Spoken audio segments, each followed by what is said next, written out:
to the latest episode of the Jeffcast. I'm Jeff McDaniel, here to talk a little bit fitness, food, fun, 2018.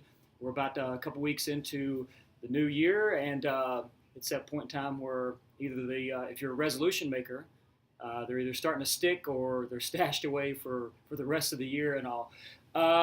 Speaking of fitness journey, I'm joined here today by a friend of mine I got to know through THV11.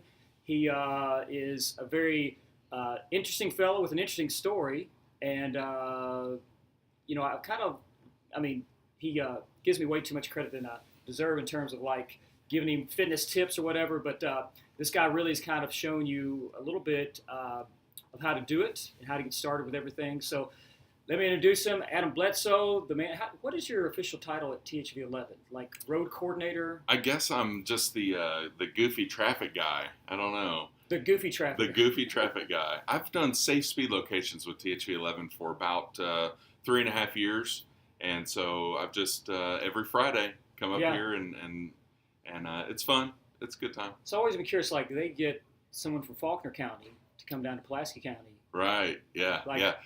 And that started a long time ago with Andy Schock, and got hooked up, and it was great. I mean, the rest is history. So we're thankful for that opportunity. It's neat. Yeah, and we're actually here at THV11, and so usually if I do a little fitness segment on Fridays, he's always here. So just over the years, we started talking a little bit, and one of the things that stood out to me was like his kind of personal transformation. And so a little bit about this. So you live in Conway. I live about 30 minutes outside of Conway, but I work with the Faulkner County Sheriff's Office. I'm a deputy. Okay. I'm a public information officer, and but that's what I do for a profession. But that's not my identity for sure. I am more than this uniform and that job. So this is just my job. It's what I do for a living. That's a good point. So I guess I started probably maybe 3.5 years ago. Where were you? Were you here? You were there. I was here. Okay. Yes. So kind of get into a little bit of the journey itself from where it was. Yeah. First start, but take me back even before then, because I think you had already started even 3 years ago. On like I've got to lose some weight. Sure. But where were you? What's your background? Okay. So just to lump this up, I've always growing up was raised. Hey, I'm going to one thing. You're tall. To tell people how tall, they give them a perspective of how tall you are. I'm 6'7". Okay. And big guy. Yeah. My dad growing up, he was pushing 400 pounds. He was 6'5", just a stout guy, but way too much belly fat, body fat, that sort of thing.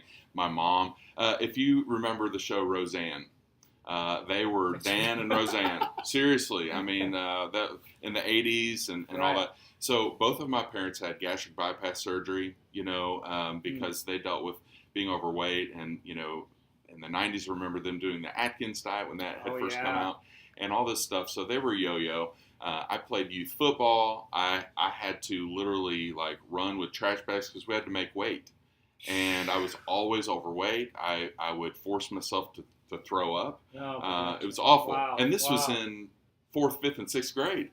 So you guys had a weight restriction. We had a weight limit in the 4th grade. In order to be able to play, you had to make weight. So no pressure there. None. I've struggled with it forever. Low self-esteem. Was bullied terribly in high school, and then decided to go in the military. While I was in the military, I was on the Fat Boy program. That's what we called it the whole time we were there. Not trying to be disrespectful. I was in. They had to tape me, which means they were checking my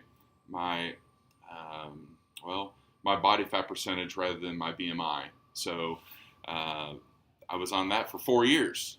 The Fat Boy program. I had to run extra and do extra workouts and stuff in the military just because. So.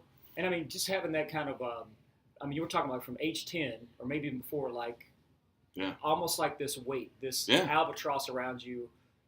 I mean, it's there, right? Nonstop. That affects you. Forever.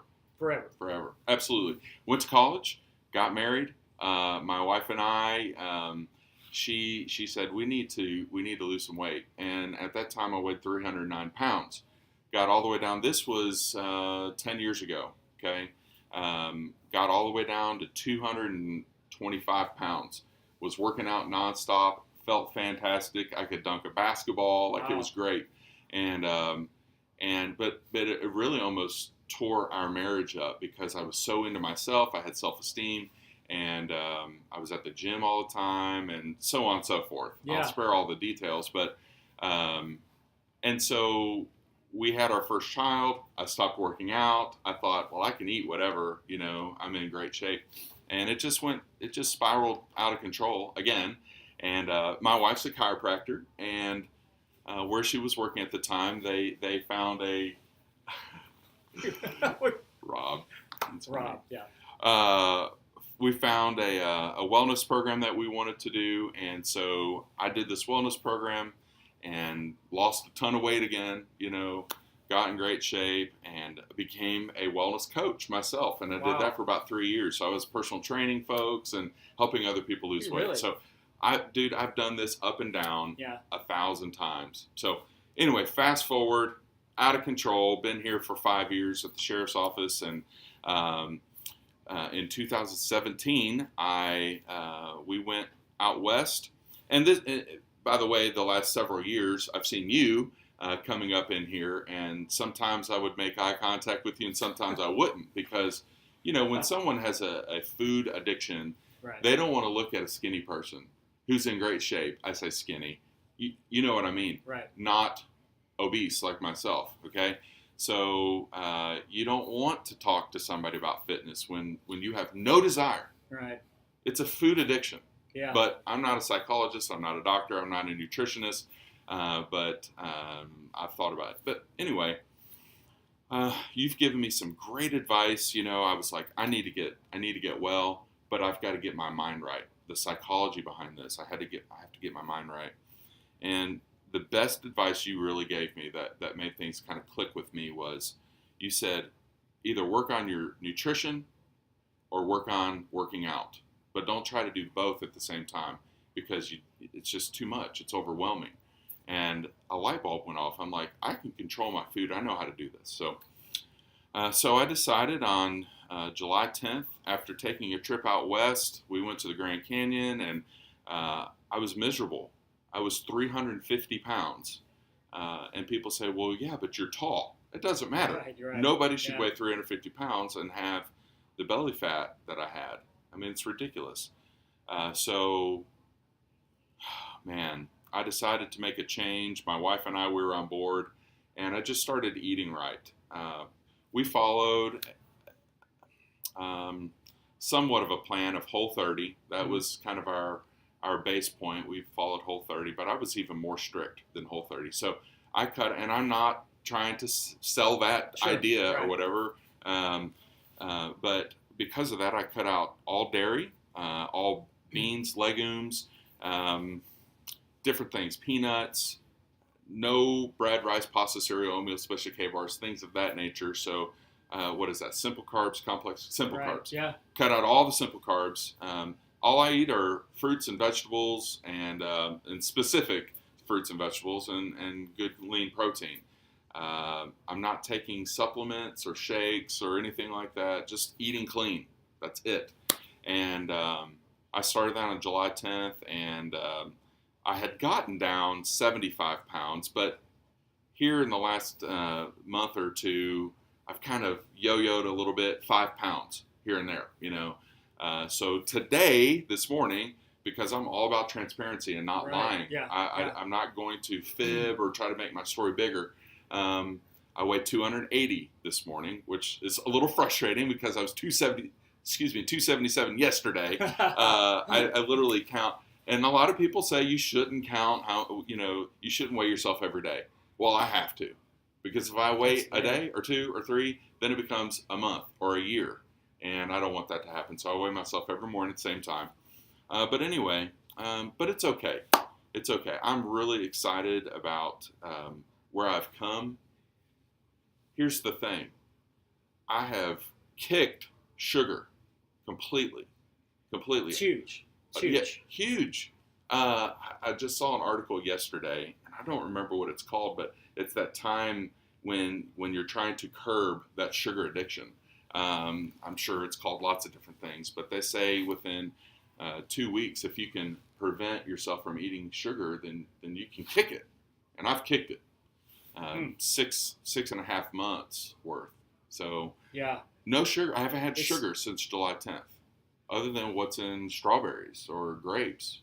But it's all natural stuff. That's huge right there. The thing with sugar is, you know, like, and you deal, I mean, your profession, you deal with drugs. Yep. Right? See a lot of it, and just the impact of that, right? And literally, I mean, sugar is, I always say this, go Google sugar and poison, those 2 words, and read any article. Sure. There's such a toxicity, but the thing is, it's like, it's like much like a drug. So every drug, for instance, like if you take aspirin, there's a hormonal effect. If you take Tylenol, there's a hormonal effect. If you take any type of medication, there's a hormonal effect. You take sugar, there's a hormonal effect to it. And you talked about that, the food addiction.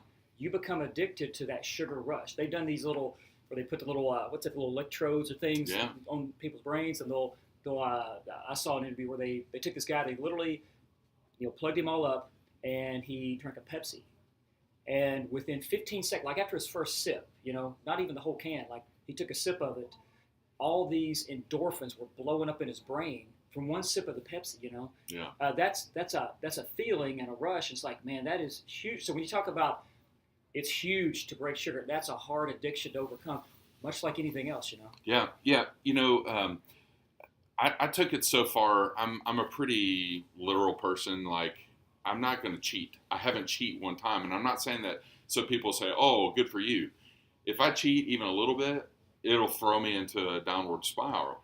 You can't afford to. No, you can't afford to. Cannot afford to do it. So I don't eat condiments other than mustard and lots of balsamic vinegar. I hope balsamic vinegar is not bad for me because I eat that and hot sauce with no extra sugar added. Which is actually a good, nice little metabolism boost. Yeah, sure. Yeah, absolutely. High fructose corn syrup is in everything. I don't drink creamer in my coffee. I know you do the bullet coffee, and we were talking about that, right. And that would be really good. But because I'm not doing dairy, I can't have the butter. Sure. So I went from drinking lots of stuff in my coffee to where I drink it black now, and I love it. In fact, I like coffee a lot more now because it's got more flavor. Yeah.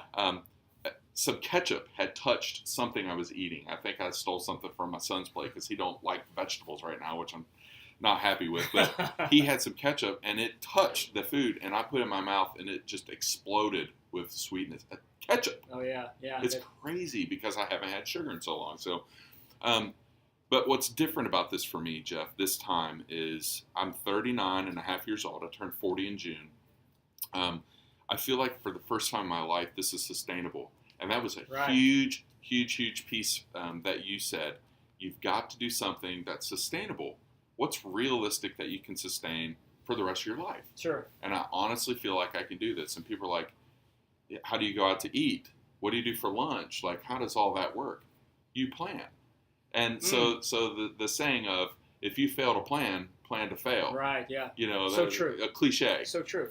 And another cliche that I love is eat to live, don't live to eat.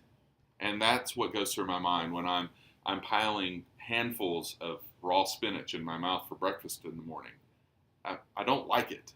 It's not enjoyable to me to eat raw spinach. I'm sorry. Right. But this is reality.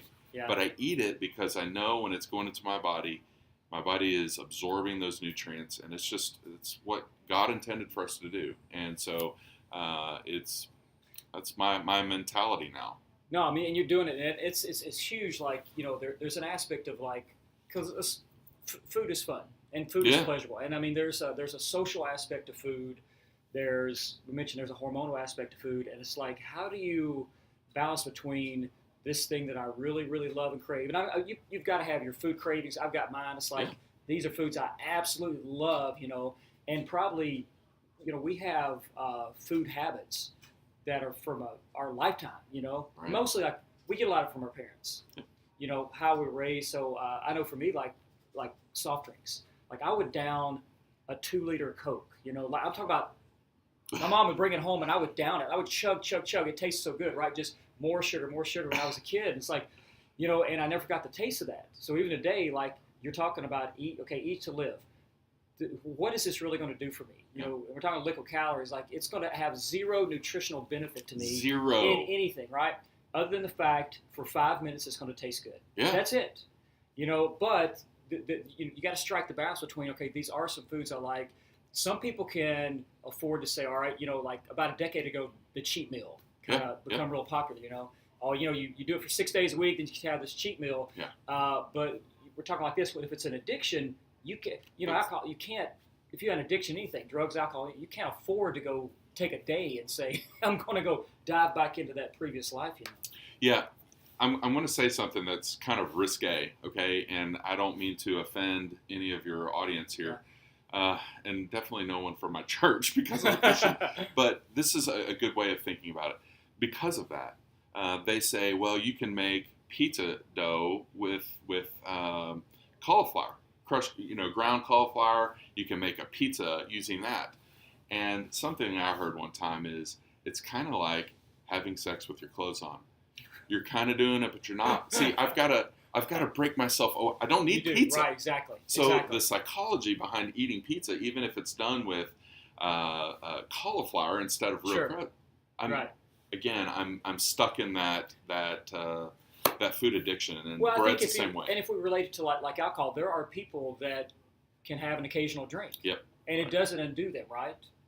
There may be those that can't. They can't afford to have it, you know. So and maybe I'm to that extreme point to where I just can't have it. I can't even have a fake version of it. So an alcoholic might not do well with a non-alcoholic beer, like I don't remember what it's called, but anyway, you know what I mean. Yeah. So same thing for food for me. I don't do anything that imitates any unhealthy food. Well, so this guy has got, and I want to get into this because you've got a pretty unique goal coming up. Yeah. We're going to touch on that. Yeah. Just one thing, kind of going back. So this really started as, childhood, like we talked about. Yep. When do you think like the food addiction? Because first it had to be kind of like a stress. The outside world's looking at me and saying I'm fat, I'm overweight, I'm not good enough. From the football team, military, everything, you know. So when did you start realizing like I've got an issue with food? Well, I distinctly remember a time when I was, for the first time in my life, I was left home alone. My family had to go somewhere, and there was food in the house, and I started going through. I don't remember what age I was, 12 maybe, and I literally ate an entire bag of Doritos, like a big bag of Doritos in one sitting. Yeah. Because I was bored. I was by myself, and it just kind of started there. Yeah. When I was in high school, oh man, it just makes me sick to think about this.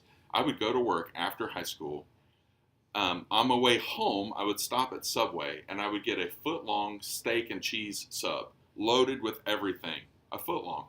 I would eat it on my way home, which was 5 minutes away, and then I would eat supper as soon as I got home. I would eat McDonald's, just fast food, you name it. Sure, yeah. I would do it. I was probably eating 10,000 calories a day at that time. But, of course, I was active and, working and stuff. Which is great if you're Michael Phelps, right? But yeah, exactly. So there's no wonder I was dealing with weight issues. It's because I was eating a lot. It's not because I was eating fruits and vegetables, I can promise you. Hey, man, I can tell you. So I've never been at that point, but I can tell you, like, you mentioned chips.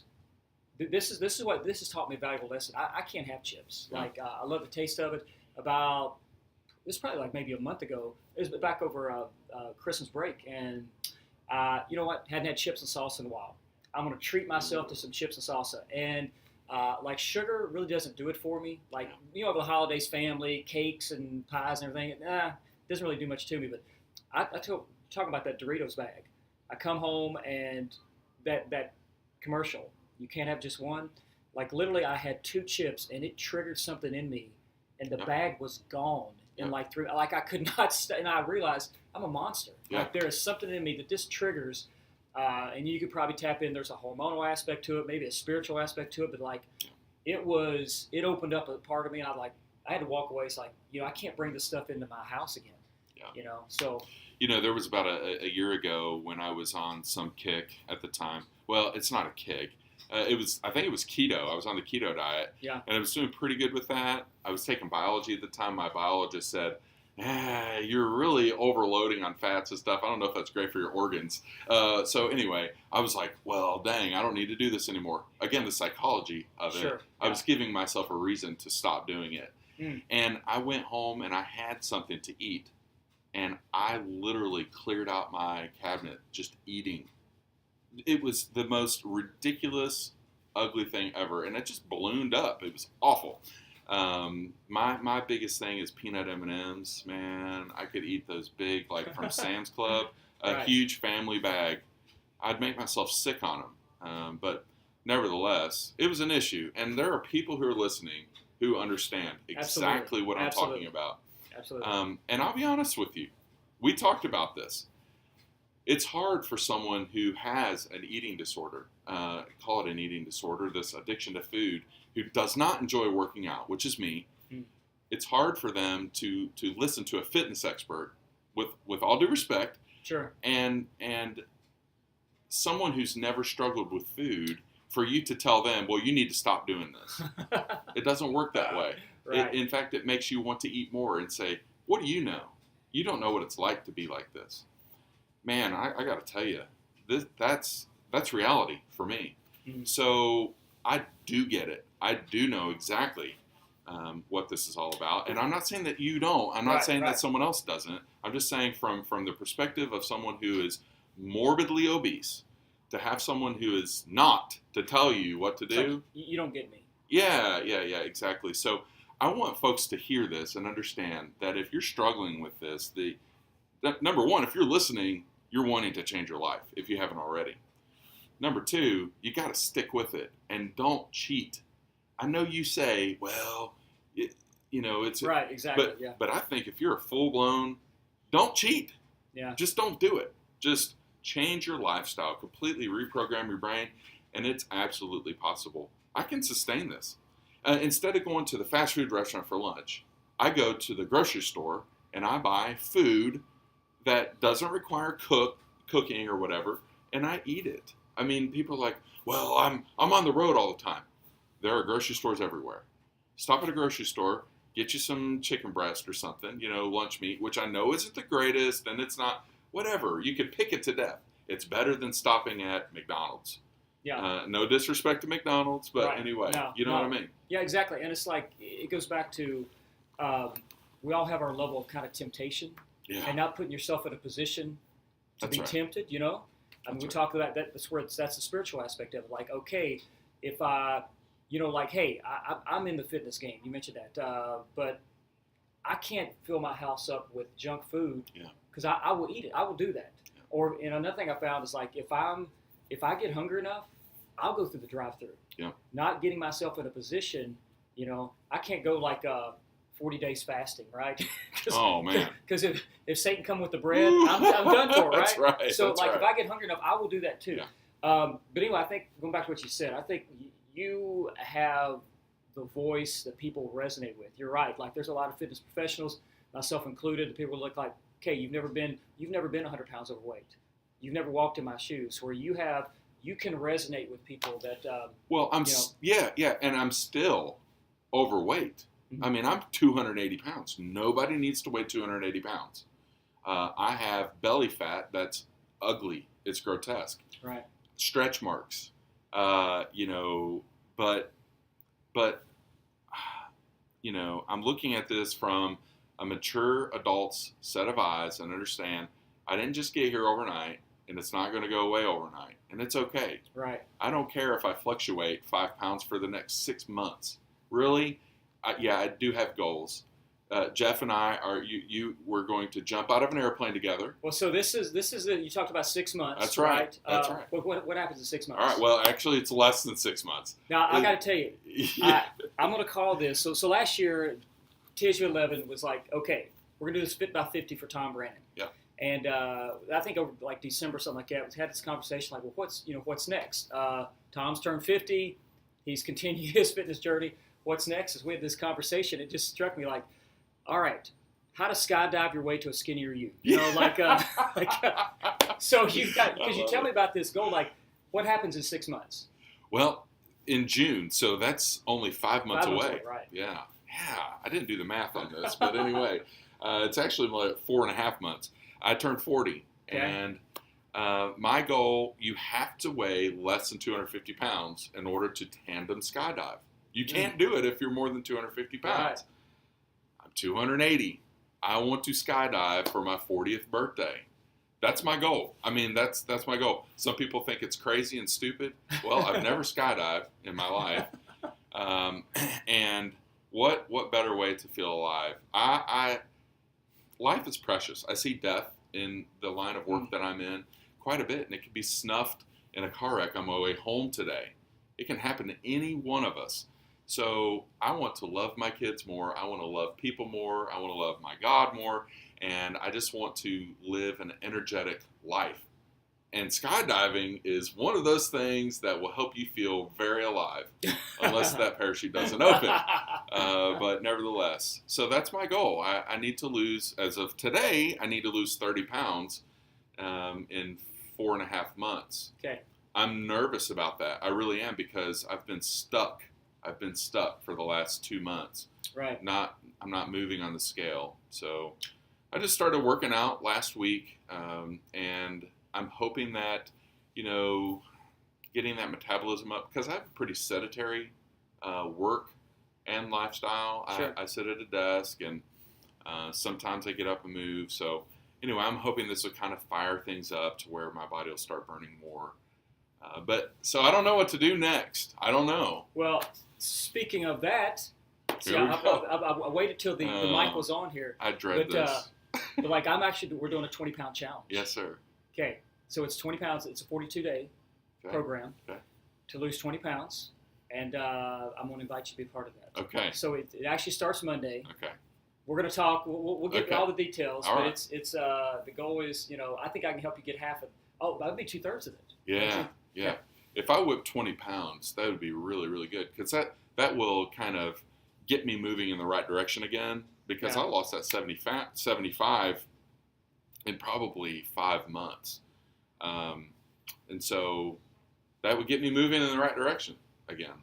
I'm a little bit stuck. Well, this has been cool. I knew a little bit about your backstory. There's some things there, and it's interesting to hear, like, what going all the way back to like your first story. Like as a kid, football team, you've always kind of in a sense been chasing the weight, right? Absolutely. And most of those stories were from a negative perspective. You've now flipped it up. You're still chasing the weight, but it's on your own terms in a positive sense. So I think that's kind of cool to kind of come full circle in a different way. So yeah, and here's the thing: the reality of it is, I'm not going to get to June 1st and still have 10 pounds to go and say, well, screw it, I'm not going to make it, so let's eat a big bowl of spaghetti. That's what's different about this. So what if I don't make it by June 7th? That's okay. This is reality.